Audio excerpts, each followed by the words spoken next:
my foodies, welcome back to Clarissa's Kitchen.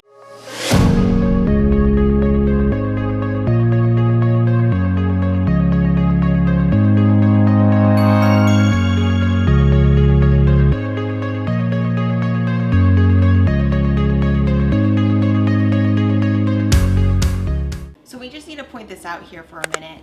I know the poofs, the bigger the personality, right?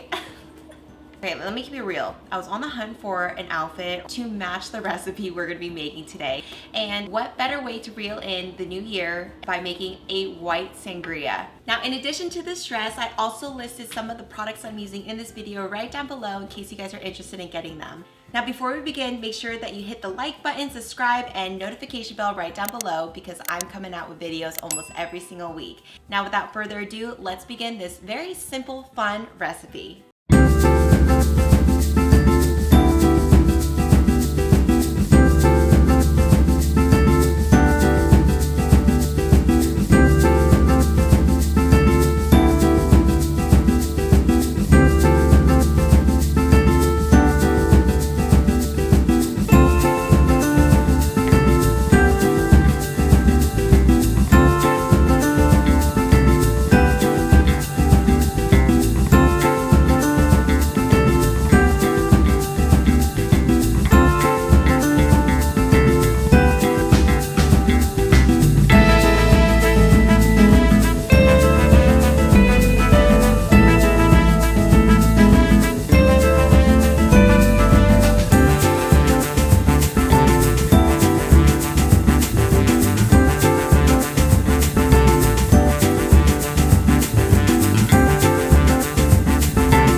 That is my white sangria that is super easy to make, something that you can easily pick up from the grocery store at last minute. I hope you guys enjoy it. It's very crisp, refreshing, and something that you can actually drink the whole entire thing and hopefully not feel any regrets about it. And if you like this video, make sure that you give it a thumbs up. If you like my dress even better, then give it a double thumbs up. Hit subscribe right down below, turn on those notification bells, and I will see you guys next time in Clarissa's Kitchen. Bye!